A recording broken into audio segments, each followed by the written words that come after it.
Hi everybody, so my name is Dave Grinter. I am the Neighbourhood and Communities Operations Manager at Bromford. Why did we start looking at installing flooring in our homes? We close that gap between what we call the home standard gap between our new properties and our existing properties. Feedback from those customers was that it was life-changing. Actually seeing them installed, I mean, you wouldn't even know they're carpet tiles, but the quality is really good. The impact that it has made to these customers is unmeasurable. Yeah. I think with the Decent Homes 2, I honestly believe that England's going to follow suit. To be honest, Okay. we do tend to follow the other home nations.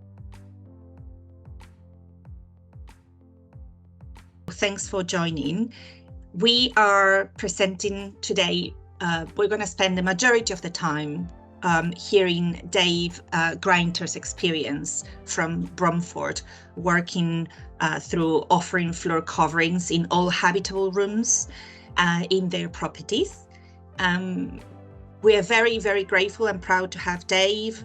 And also we are very excited to have been working now with Bromford for a year. We've installed with them in void properties, in occupied properties, and also in new properties.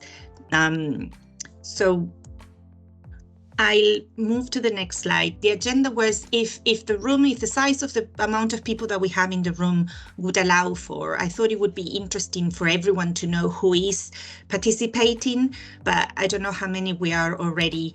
I thought we could go a very quick round, name and role and housing provider, and then briefly introduce Uplyfted and then move to hear Dave's experience from Bromford, and then time for Q&A at the end. Feel free to drop in the chat any questions that we can cover later on. So a brief introduction of Uplyfted. We are very proud, and there will be a lot more to say, but we don't want to take more time from Dave's presentation. So we are a UK-wide supply and feed service of like new modular carpet. We believe our flooring promotes your residents, your customers' comfort and well-being. We love calling flooring the unusual suspect. There's a lot of value that comes from your customers having flooring and a lot of savings for the housing provider. All the logos, all the names in this screen are our existing customers. We're very proud and grateful for having worked with all of you. Many of you are today on the call. We would love to start by addressing the carpet tile elephant in the housing room. Times have changed from the carpet tiles that we used to see in offices in 1950s. And we hear that sometimes many of you wonder how would carpet tiles look in a residential setting. But it's been 70 years since these products have been created, and they've come a long way. The modern design, the versatility, the look and the installations, as you can see in the screen. You know, modular carpets are transforming the houses that we are working with all of you into warm homes. We've installed now in more than 9 housing providers and 10 housing providers and in more than 100 properties. And it's quite transformational. So we're very, very excited to bring in you these products. Just for the benefit of the images, when I was talking about addressing the elephant in the room, which is about carpet tiles looking too officey, just wanted to share images of installations and the beautiful design. Carpet tiles have moved on a lot since the 1950s. And yeah, then if okay, Dave, I pass it to you and let me know when I shall move. Of course. Well, thanks, Agustina. Hi, everybody. So my name is Dave Grinter. I am the Neighbourhood and Communities Operations Manager at Bromford.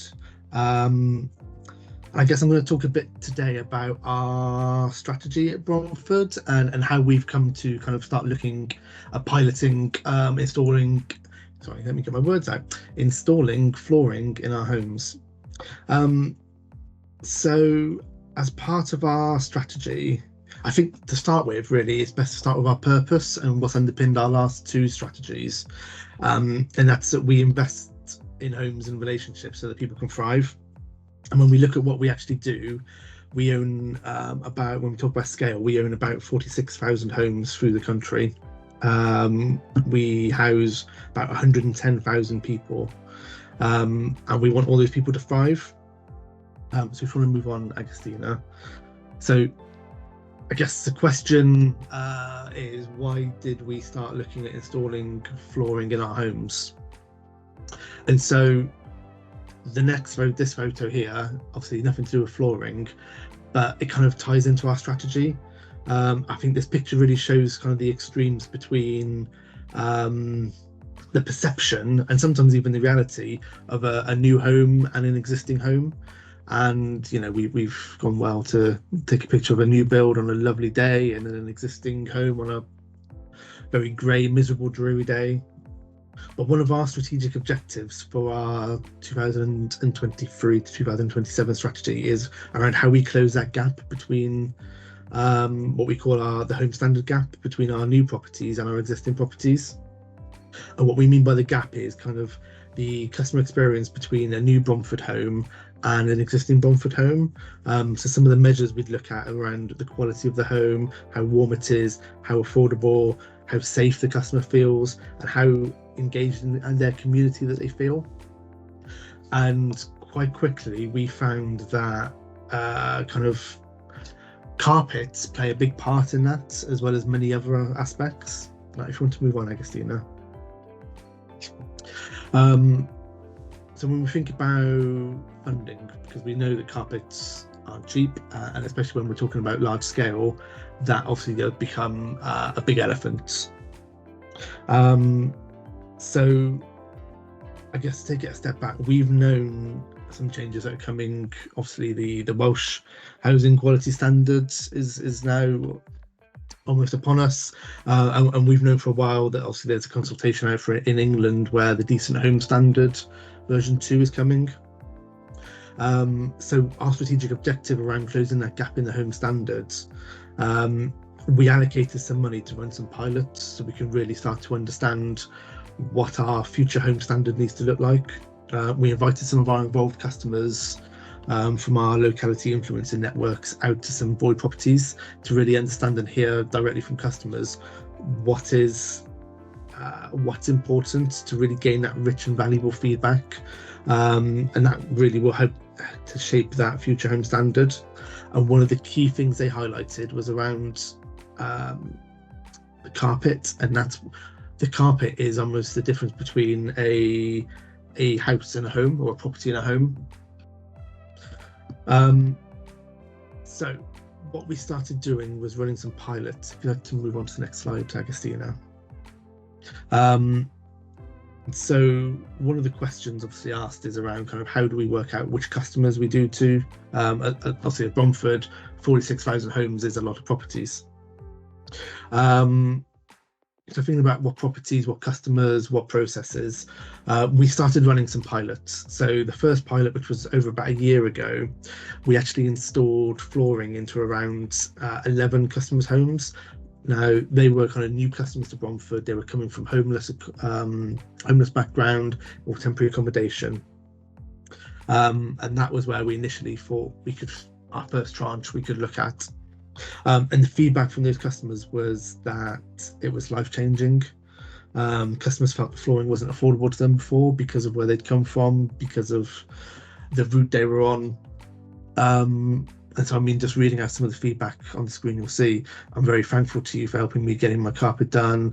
It's been life-changing feeling for me. I don't have anybody who can help me, and I can't afford to do it myself. Thank you for being supportive. Can't afford it. It's a big amount of money for me to pay again, and they're very thankful. But with that, we started to try a culture shift in the business. So we also started piloting, trying to leave more flooring in our empty properties when a customer leaves. We know that helps the incoming customer because they may or may not be able to be in a position to afford flooring. We also then, with our empty homes team, our voice team, we invested in carpet cleaners so that we can look to encourage more to be left and we can clean it up to a good standard. I think, if I'm being brutally honest, we've always been a bit scared of what if there were fleas left in that carpet. But actually, what we took the action is, when you look at the size of the prize, how many times we've left carpet and it's happened, what we've looked to do is actually we can work with a customer, we can support them if that were to happen. So about a year ago is where we kind of started our journey then with those 11 customers. We're trying to leave more in our empty homes. And then what we've done kind of in this financial year, if you'd like to move on, Agostina, we actually, within our home standard, we ring-fenced some budget to actually look at really installing flooring. And this is where we've really kind of worked with Uplyfted to kind of install this into our existing customers' homes. So I think, to give a bit of understanding, the model we use for our housing management is neighbourhood coaching. So we run on patches of around 200, 250 properties for our neighbourhood coaches, as opposed to that kind of more traditional housing officer where you might have a patch of up to 1,000, 1,500 properties. So with that, our neighbourhood coaches are kind of targeted to have at least an annual conversation once a year with every customer, with the idea of, we really want to invest in those relationships, we want to understand what's going on for those customers. And I think that approach was able to give us that insight of where our customers actually didn't have carpet, where our customers were struggling, and where we could really make that big difference.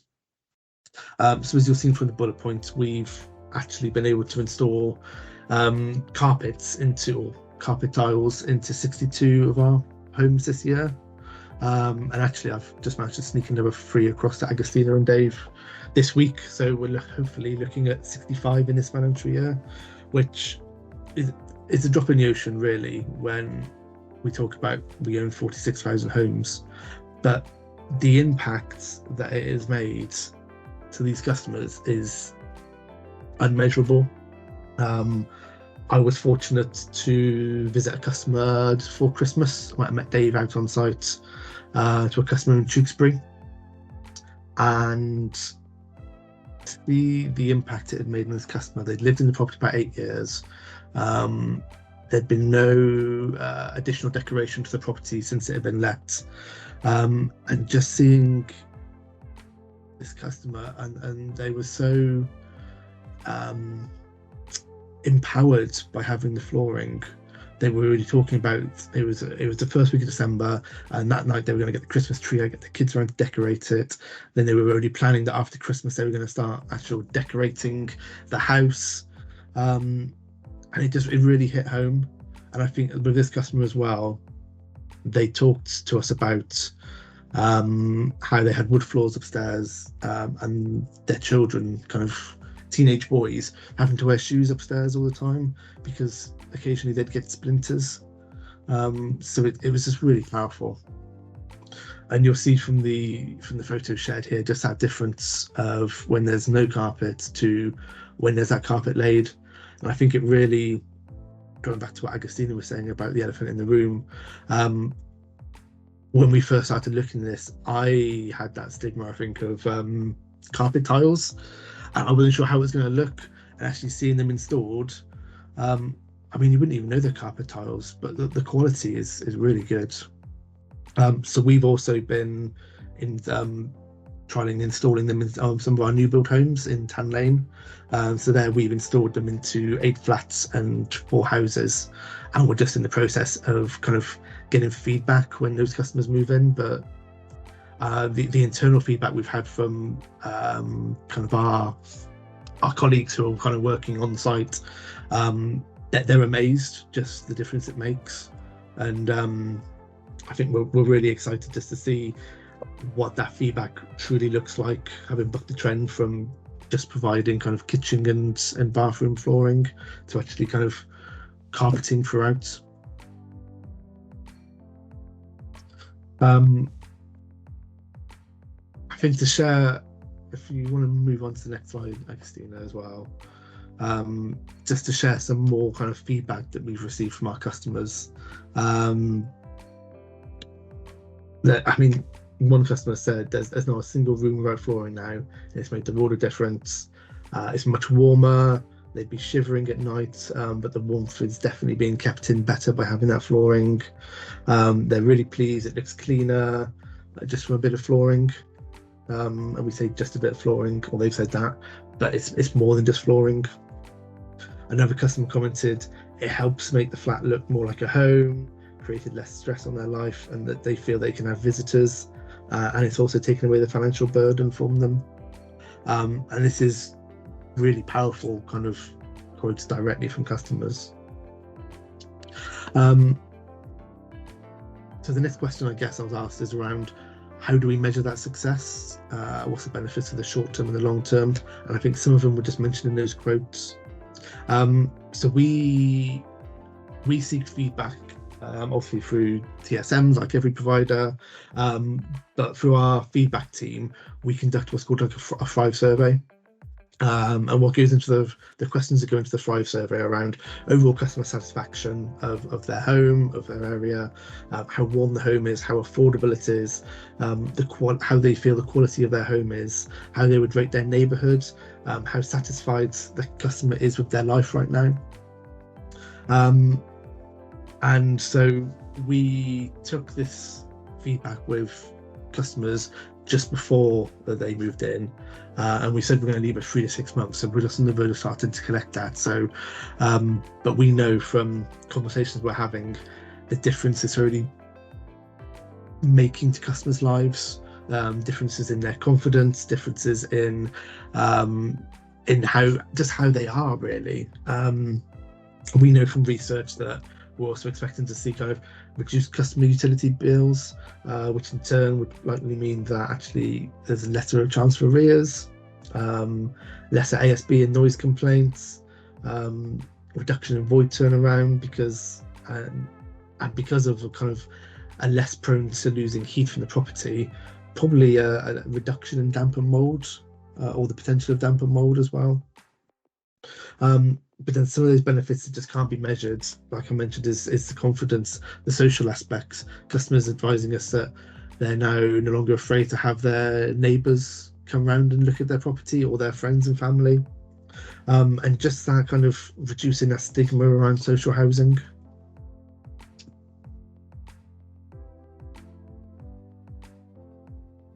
Thanks, Dave. We thought we can now spend time opening to the floor, addressing some more questions you may have. You may have written in the chat that, if okay, Dave, if you don't mind, just Dave Gatton, looking through the chat for the questions. I'd like to start by asking the first one, if that's okay, and giving you all a bit more time to digest what Dave just shared with all of us.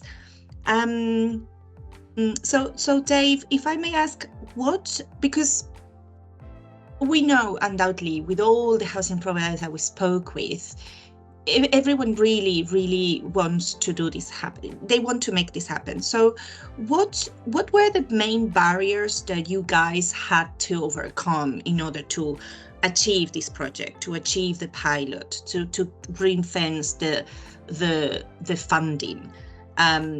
What would you say were the main barriers to overcome, potentially internally with your colleagues or with customers?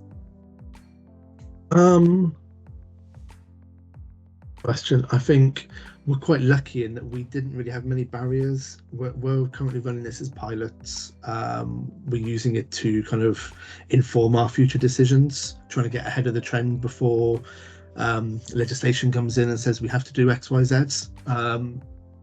So I guess with our strategy is quite forward thinking, and our chief executive, especially around the home standard, has challenged us to be as innovative as possible, to really try things and see what works, gain the customer feedback. And that's part of the reason why we straight away went to our involved customers to understand from them what would impact most around the home standard. I guess we haven't really had challenges, but as I've said, we've done this on quite a small scale so far, with the idea that the pilot's going on now. The pilots will probably be looking at next year, will basically shape what our offering is. We have got a bit of a proposal that we started to draw up, which we'd have to take to our board. basically almost an options appraisal around if we wanted to install this ourselves at a void property. We've kind of done a bit of costing of that. But I guess budget, is a barrier, but really, I guess it depends upon what we want to do, and that's where I guess this options appraisal we're looking at would fit, because ultimately at Bromford we talk about we want customers to thrive. We want our homes to be that platform for them to thrive. Every customer is different, so at the moment we're just trying to work out what that offering needs to look like. But as a way of, I guess, as a barrier, that the barriers, there's nothing really that should be a barrier. I guess it just depends where the organisation wants to go. Thank you, Dave. Are there anyone that would like to ask a question now? I will probably stop sharing so that we can see some. There are a few in the chat. At least maybe Michael Southgate. I saw your hand. Thank you. Well, David said there's I've popped a couple in the chat, so I'll get straight into it really. So like you say, really funding is the most sort of poignant question at this moment in time. Totally agree. It depends what the organisation is and their appetite for it, and generally where we're at. Are you able to go into sort of details of how much you allocated, and sort of is that something that you've ring-fenced for this project, or are you looking at different tenures or other ways in which this could be funded for the future? At the moment, we funded it all through, we've got budget allocated for our home standard work streams.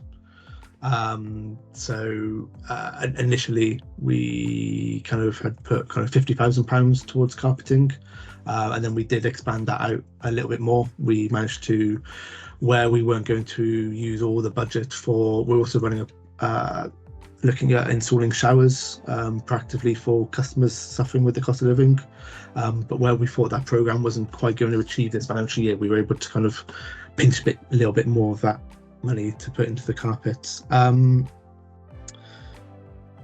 guess, sorry Michael, I've kind of forgotten the second part of the question now. No, that's all right. So, and just generally, you talked about your options appraisals and future. So, are you looking at different tenures maybe to absorb some of this costing, or is this something that you as a business just feel that you're obliged to do? I think it would be, and it depends what option our board and our executive want to go with it, but it would be, we would fund it. We wouldn't look to kind of service charge or gain from anywhere else. I could see one of the questions you asked was how did we select the 62 homes, and it was actually, we selected those by our neighbourhood coaching knowledge.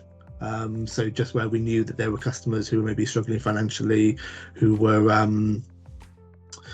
couldn't afford. So actually all those customers have been rented customers, as opposed to kind of shared ownership or any other tenure. But I mean, as it is in a lot of our supported schemes, we already provide the flooring as our kind of standard, lettable standard. But no, we haven't really given any thought to kind of tenure or how else we might fund this, really. We've kind of, I think we're, at Bromford, we are lucky in the position that we are quite financially strong. And we are, some of the other pilots we are looking at is around furnished tenancies, which from the organisations we've spoken to, then that is potentially, there are options where they can be loaned, they can be service charged. But at the moment, it's, I think we'd be looking that we would fund any carpets that we do. There's a question here from Karen Marshall. Karen wrote, were any underlying issues that they needed to overcome when launching the scheme?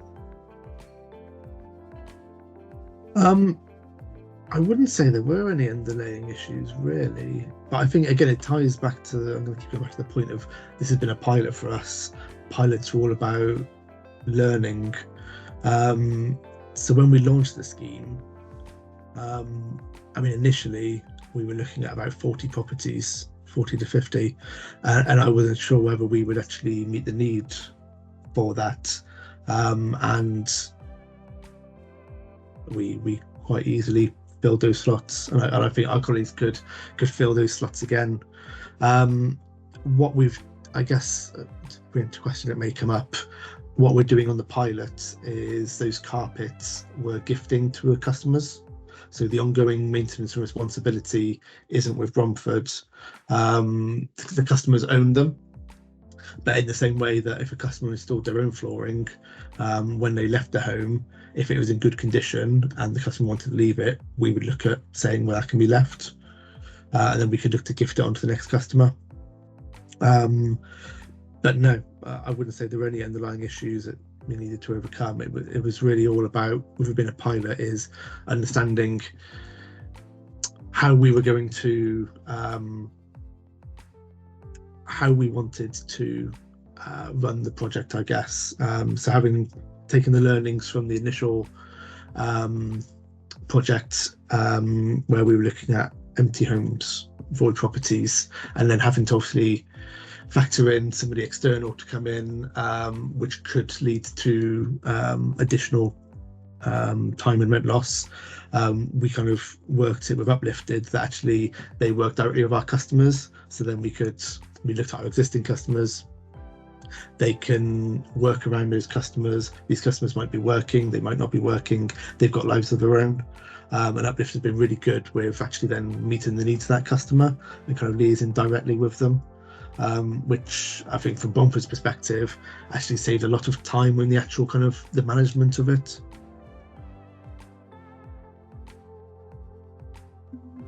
Reading the next question on the chat, it says, what do you consider was the key thing that has led to such high percentage of carpets now being left in voids? And is the carpet cleaning done by your voids team? Yeah, so the carpet cleaning is done by our voids team. And it's a really good question there, Deb, because actually I was amazed by how much we've managed to leave in. And I think obviously it fluctuates. I think if you're looking at, there'll be certain property types that potentially, or tenures that potentially may have less chance of there being carpet. So I'm already thinking, I can think of some schemes of one bed flats where we have such high turnaround. I know that people move into, they don't really carpet, and then they look to move out of. I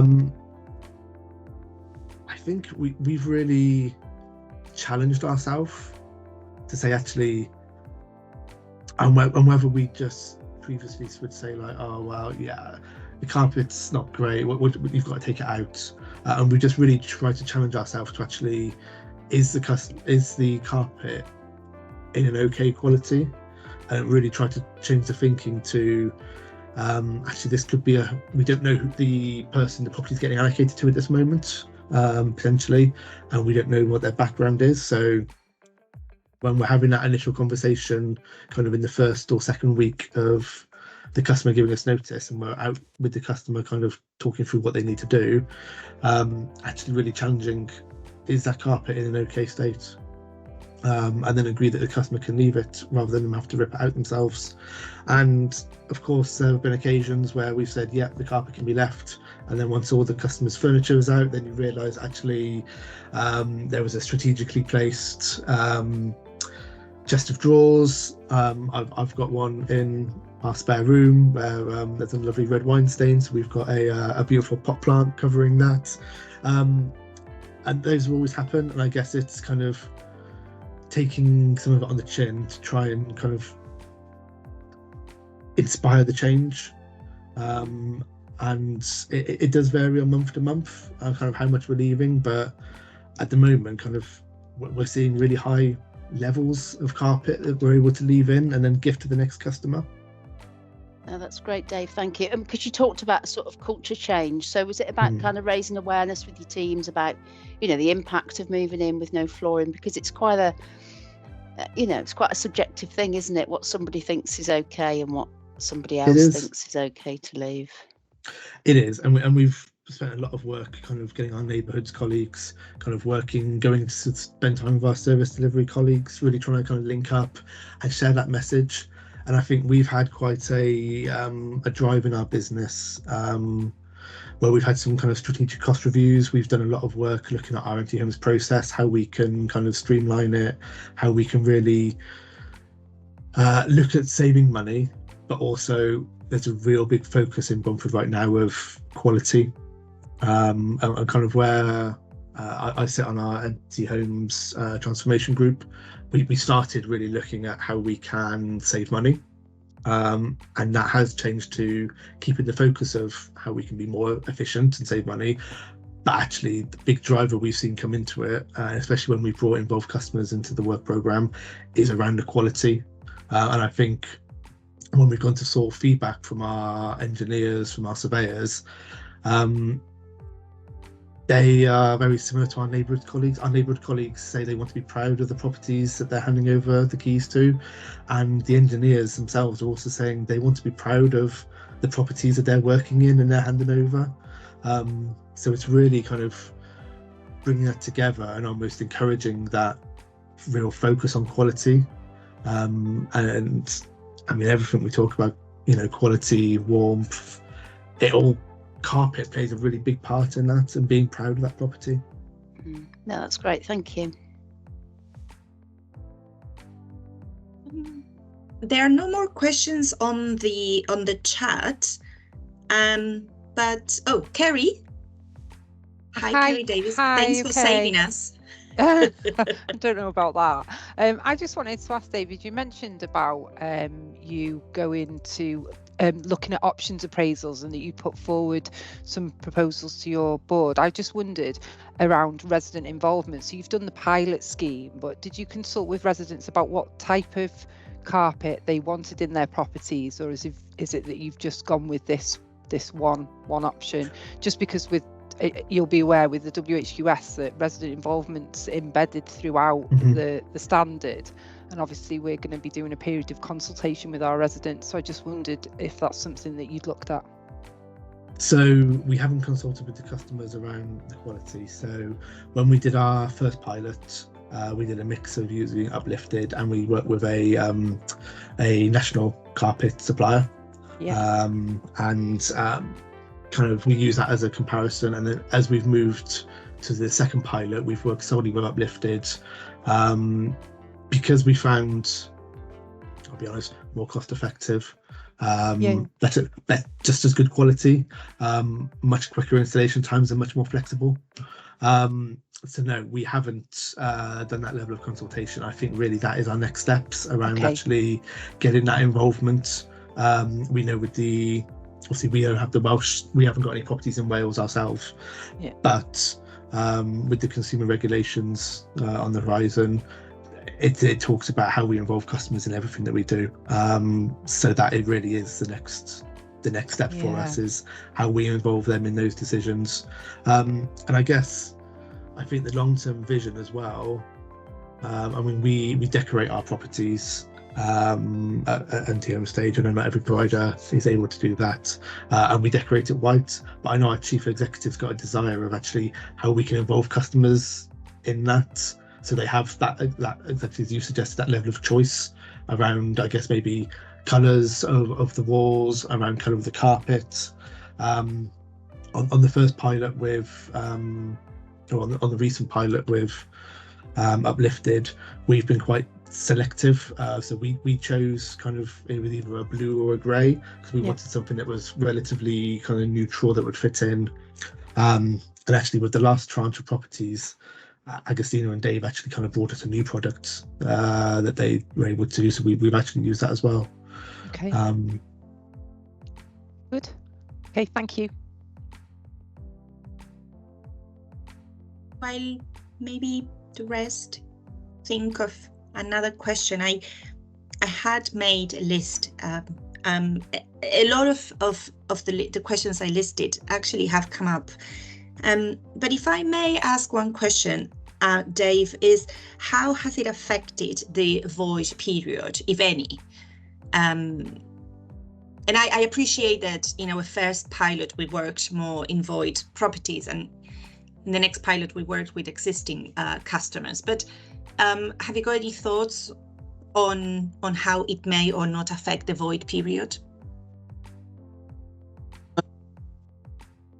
I think when we did the first pilot a year ago, I wasn't involved in that, but I think there were delays, especially with the national carpeting partner we worked with. But I think it probably ties back to the consumer regs and having more data around the property. So actually, if you know the kind of floor sizes at an early stage, you can probably get the partner involved at a much earlier stage, so that you have that opportunity to carpet whilst works are being undertaken. I guess it would be all about being organised and being able to kind of plan the works at the same time. I know with some of the delays we did find with the other partner we worked with, we'd complete our empty homes works, and then the property would be sat there for another week or two, waiting for the carpet to be fitted. Which, in some of those cases, I think we even moved the customer in and then carpeted afterwards, because, as I said, these were customers coming from a homeless background. Probably about 30% of the lets we do are to people from a homeless background. Certainly in our kind of big four areas where we've taken a stock transfer. So actually, whilst as a business we don't want to lose that time and void, because it's rent loss, our purpose is to let homes to those who need them, and adding additional time is not great, especially when someone is from that background. So I'd say that would be the learnings from the first pilot, and that's kind of probably why with the second pilot we kind of wanted to trial with our existing customers who we knew were also struggling, just to see what impact we could make there. But with that void period, I think if we were to approach it at the void period again, we would kind of think very differently and try and get much more of a process mapped out to make sure that it could be as slick as possible. Okay. Yeah, that makes sense. Absolutely. It's in our own experience, not only with Bromford but other customers, we realize that it's a matter of planning, but also it's a matter of the reason why we believe modular carpet is such a fit for purpose product for housing providers that have thousands of properties to manage. It's because it can happen while other trades are working in the property, because they're modular, and as well as occupied or furnished properties. You may want your customers to move in quickly, and I appreciate in the Welsh Housing Standard you need to have it carpeted with suitable flooring beforehand. But one of the huge benefits of modularity in our products is that you can install while other trades or even the property is occupied. If I may, not trying to put anyone on the spot, but I was wondering if any of the colleagues joining from Wales, since you guys have such a deadline on the 1st of April, I was wondering if there is, I know Kerry, you asked a question, but wondering if there are any other questions or thoughts or reflections or learnings that actually you can also share to your English colleagues that are the colleagues from housing providers in England that are potentially they're going to have to face the same. Paul, thank you. Hiya, thanks. And hello, Dave. I've got a question really, and forgive me if you've already answered this. I may have missed it, but following the installation of the carpet tiles in your properties, do you carry on taking on responsibility of those floor coverings in regards of replacement, repairing, or do you gift them to the resident so they become their responsibility. So what we've done with obviously everything we've done so far has been kind of a pilot, kind of a test project. But what we've done is we've gifted on this pilot, and what Dave and Agostino have been really good at doing as well is leaving customers with kind of some additional, so that if there is a spill, a stain in the future, that actually the customer can potentially get it up themselves and replace it. So what we've done with this pilot is we've kind of gifted to that customer. I guess if we moved to a position where we decided we were going to install it, we'd have to work out what that looked like, I guess. I mean, currently, where we're encouraging customers to leave carpet when they move out, we would then gift that on as well. So I guess potentially we might continue to gift. And that obviously takes away then the responsibility and liability of the association to kind of the upkeep of that carpet. But I guess that's kind of quite a strategic decision. I think for us, we're still on our journey. We haven't kind of worked out exactly what we're going to do with all of our properties yet. But yeah, so it'd be quite a strategic decision whether you're going to fully own kind of carpets or kind of pass that on to the customer. Just going back to your pilots as well, if I can. How long has the longest pilot on a property sort of been going for now, would you say? I mean, so the first batch where we were installing at Void, that happened, I want to say January 2023. Right, okay. So it's still quite early doors then, isn't it, really? It is. So we haven't really been able to measure kind of, I'd anticipate you'll see kind of that increased length of tenure, people staying there, but we haven't really got that ability to measure that at the moment. Yeah. With the ones where we've installed them in our existing homes, that kicked off, I want to say about September, October time. So again, we're only looking at about 6 months right now. So, and some of those have even been, I think we installed 22, 24 before Christmas. So again, a lot of them have been in the last 3 months that we've installed them. So we are still probably more like yourselves. You may even be a bit further ahead on your journey with your pilots, but we're still at that very early stage of understanding kind of the longevity of the customer, the longevity of the carpet, what's worked well for them. It'd just be interesting to maybe come back, in sort of 12 months' time, just to see how those properties have withstood the sort of, the sort of different types of tenants that you've got and how they use them and things. Obviously, it's trying to judge that time scale and the sort of the longevity of a carpet tile against a safety flooring, a hardwood flooring, laminate flooring, or a carpet.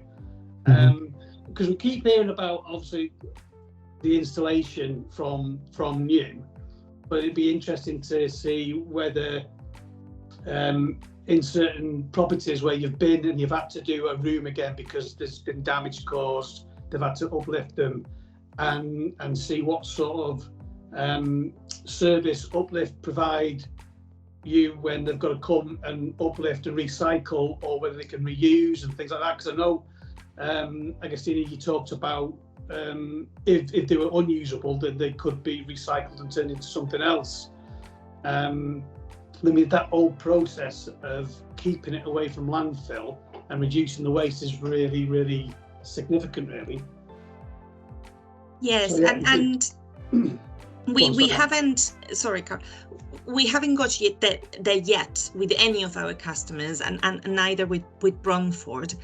But it is part of our proposal, our service, to take the carpets back after their first use with housing providers, which actually are going to be the second use of those products, because we can ensure that we transform them in equestrian surfaces, avoiding landfill and actually extending the life cycle of the product, transforming them into another product. That it's not necessarily the option that other type of floor products have in the UK as an end of life. Unfortunately, they will probably end up in landfill.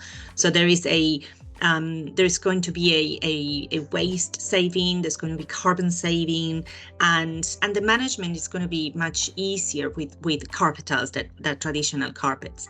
But as you say, Carl, it's important to consider what type of customers you're going to have in your properties and what is the most suitable flooring for them.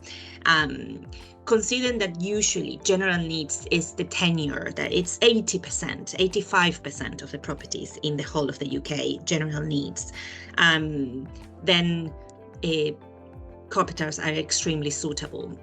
On the word of suitability, I appreciate it's only 4 minutes. I will share as a follow-up with all of you a table that we created with the different elements that the Welsh Housing Quality Standard sets as definition of suitability and why carpet tiles are suitable. So I will share that with you so that you can take a look at your own time, and feel free to come back and ask any questions on that.